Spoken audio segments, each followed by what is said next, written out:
Salam baik buat sahabat channel cerita lucu. Semoga menghibur. Yuk kita mulai ceritanya. Hari itu, suasana pagi di kampung saya, Desa Tanjung, terlihat seperti hari-hari biasa.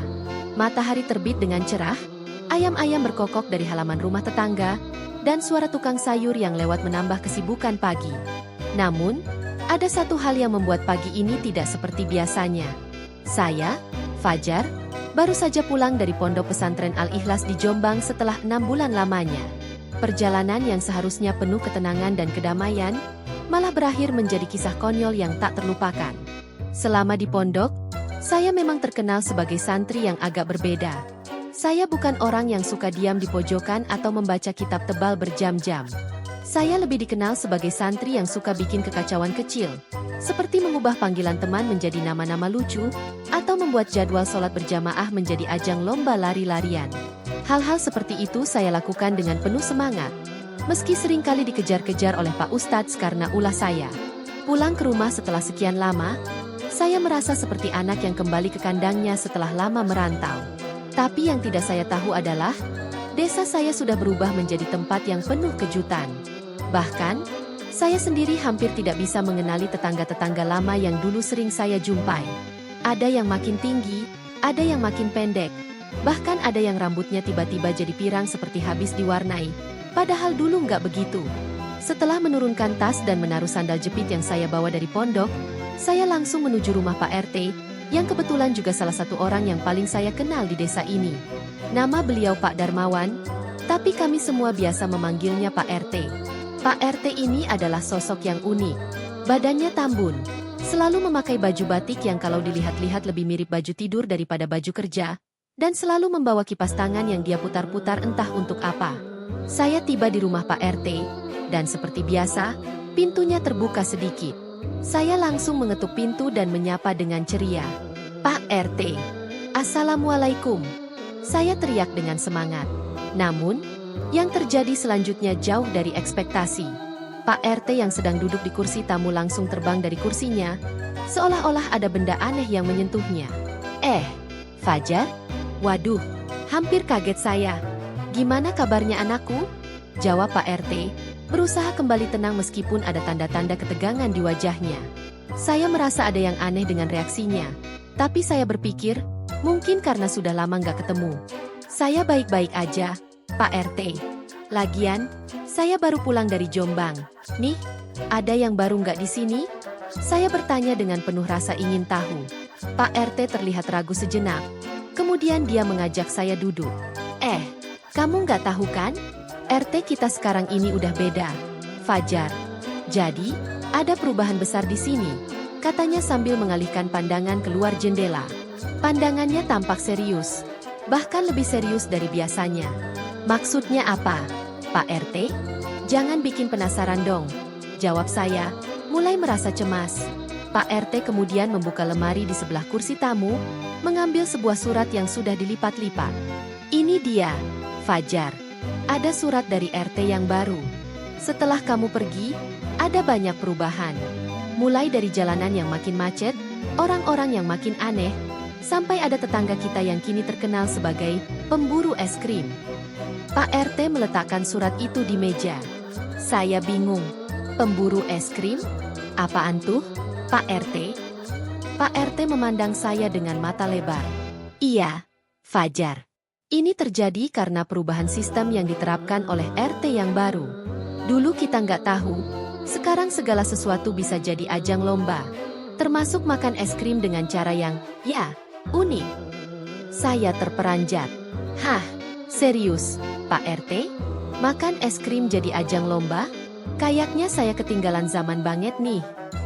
Pak RT hanya mengangguk. Itulah yang terjadi. Semua hal di desa ini sudah berubah. Dan yang lebih gila, ada sistem yang lebih lucu, lebih konyol, lebih gokil. Saya mulai tertarik. "Sistem apa tuh, Pak RT? Kok kayaknya serem ya?" Pak RT menarik napas panjang dan berkata dengan suara pelan. "Sistemnya adalah, jadi Pak RT terkocak. Setiap hari, warga harus mengikuti lomba atau kegiatan konyol untuk mendapatkan gelar RT terkocak. Siapa yang berhasil, akan jadi RT berikutnya. Saya terdiam. Jadi Pak RT terkocak? Jadi, yang menang lomba bisa jadi RT? Lalu yang kalah jadi apa? Pak RT tersenyum, tapi ada sinar kegilaan di matanya. Yang kalah? Yang kalah ya? Ya mereka dipaksa untuk, kamu gak bakal percaya deh. Saya makin penasaran, dan akhirnya saya meminta Pak RT untuk menceritakan lebih lanjut. Pak RT, tolong deh, cerita yang jelas. Ini kok makin aneh aja. Pak RT lalu bercerita tentang bagaimana sistem baru di RT ini bekerja.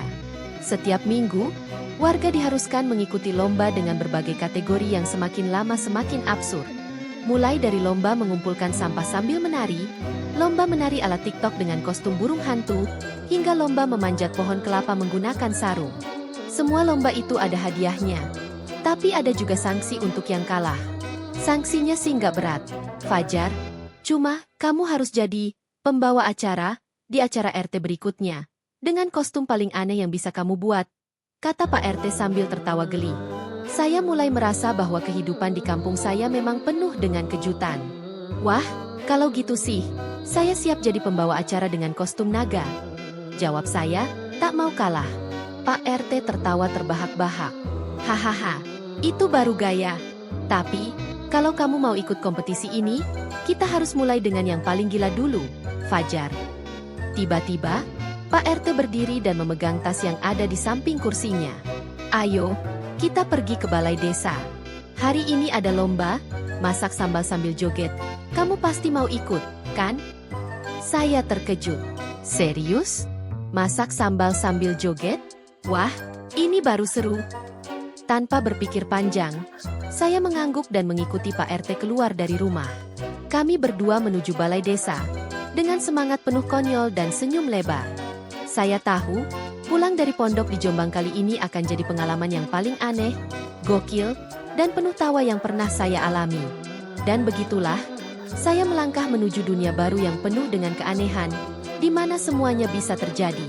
Kejutan demi kejutan menunggu saya di depan. Sesampainya di balai desa, suasana sudah sangat ramai. Warga sudah berkumpul, sebagian besar mengenakan pakaian yang, bisa dibilang agak nyeleneh. Ada yang mengenakan daster dan sarung, ada yang memakai jas lengkap dengan dasi, tetapi dengan pelipisan kostum kartun di bagian bawahnya. Ada juga yang mengenakan pakaian seperti perihutan, lengkap dengan sayap dari daun kering. Saya dan Pak RT hanya bisa geleng-geleng melihat mereka. Pak RT dengan santai langsung menuju meja pendaftaran.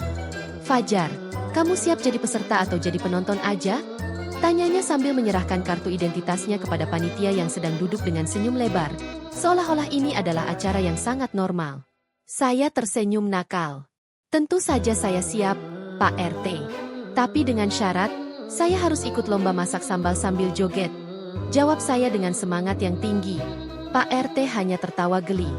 Hahaha, kalau kamu berani, saya akan dukung sepenuhnya. Tapi ingat, ini bukan lomba biasa. Kalau kalah, kamu bisa jadi bahan tertawaan seluruh kampung. Saya tidak takut. Saya sudah terbiasa hidup di pondok dengan segala macam tantangannya. Apalagi ini, sebuah lomba yang cuma ada di dunia kampung terhebat. Baiklah, Pak RT, ayo kita mulai. Saya berkata sambil bersemangat.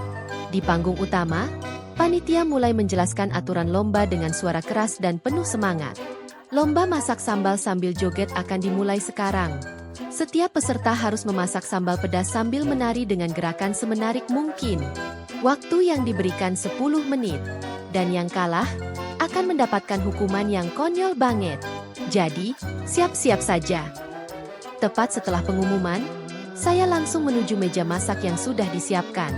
Ada bahan-bahan untuk membuat sambal seperti cabai, tomat, bawang, dan tentu saja blender. Tapi bukan sembarang blender. Ini adalah blender yang dimodifikasi menjadi alat yang bisa mengeluarkan suara DJ remix ketika digunakan. Sungguh, saya mulai merasa seperti berada di dunia yang benar-benar aneh. Jangan lupa, Fajar, kamu harus berjoget sebaik mungkin. Jangan hanya fokus masak, ya? Teriak Pak RT dari belakang, memberi semangat. Saya mengangguk sambil mulai menyiapkan bahan sambal. Lalu, musik dangdut mulai mengalun, dan saya merasa energi saya seperti teraliri listrik. Saya mulai menari, mencoba mengikuti irama sambil memotong cabai dan menumis bawang. Tapi, ternyata ini tidak semudah yang saya bayangkan. Joget sambil memasak sambal itu. Loh, kok jadi ribet? Saya malah tumpah-tumpah cabai di meja, dan blender yang saya pakai malah mengeluarkan suara bem bem boom. Seperti remix lagu DJ yang absurd. Setiap kali saya mengaduk sambal, suara blender itu semakin kencang, makin bikin saya nggak fokus. Namun, di balik kegokilan itu, saya mulai menikmati kompetisi ini. Tak hanya saya, peserta lain juga tampil dengan gaya yang tak kalah konyol. Ada yang menari sambil memakai masker kucing, ada yang menari dengan kaki terikat tali dan nyaris jatuh, dan ada juga yang sambil menari malah melemparkan cabai ke wajah panitia, sebuah pertunjukan yang sangat kreatif. Tiba-tiba, panitia mengumumkan waktu habis. Saya dengan bangga melihat sambal yang saya buat.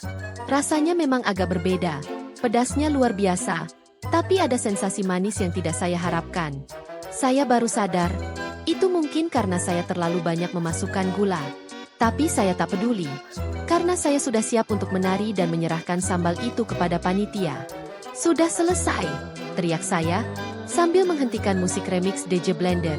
Panitia mulai mencicipi sambal saya, dan saya menahan napas. Namun, apa yang terjadi selanjutnya benar-benar tak terduga. Mereka tidak hanya terkejut dengan rasanya yang aneh, tetapi mereka juga tidak bisa berhenti tertawa. Hahaha, ini sambal terpedas sekaligus termanis yang pernah kami cicipi. Fajar, kamu layak masuk ke final, kata salah seorang juri dengan terbahak-bahak. Kemenangan saya mungkin sedikit membingungkan, tapi saya senang sekali. Saya melompat-lompat kegirangan. Jadi, saya menang, dong? Saya bertanya.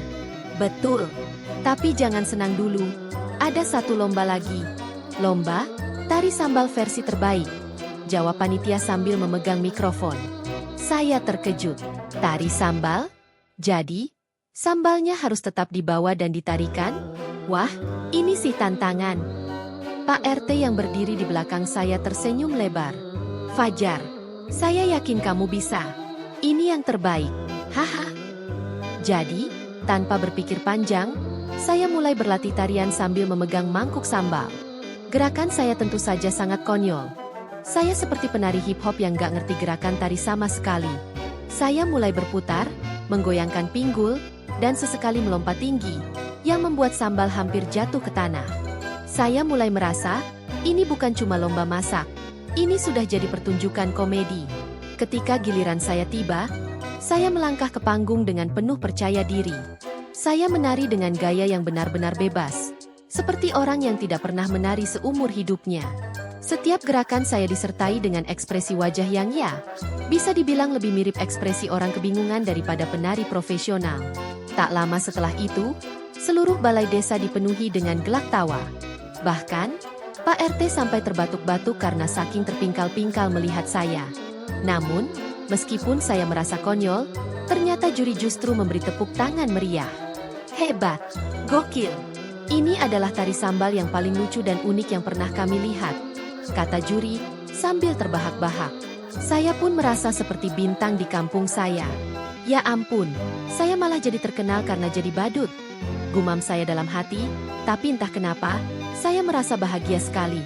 Akhirnya, pengumuman pemenang diumumkan.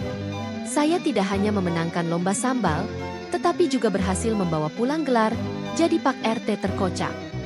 Saya jadi RT, atau lebih tepatnya, saya menjadi legenda di desa saya yang penuh dengan kejutan aneh dan konyol. Pak RT memukul bahu saya sambil tertawa. Selamat, Fajar. Sekarang kamu jadi RT terkocak. Loh? Saya hanya tertawa dan merasa kalau hidup saya sekarang menjadi lebih berwarna. Desa ini memang penuh dengan hal-hal konyol, dan saya sudah siap untuk jadi bagian dari kegilaan itu. Jadi, siapa bilang pulang dari pondok harus selalu serius?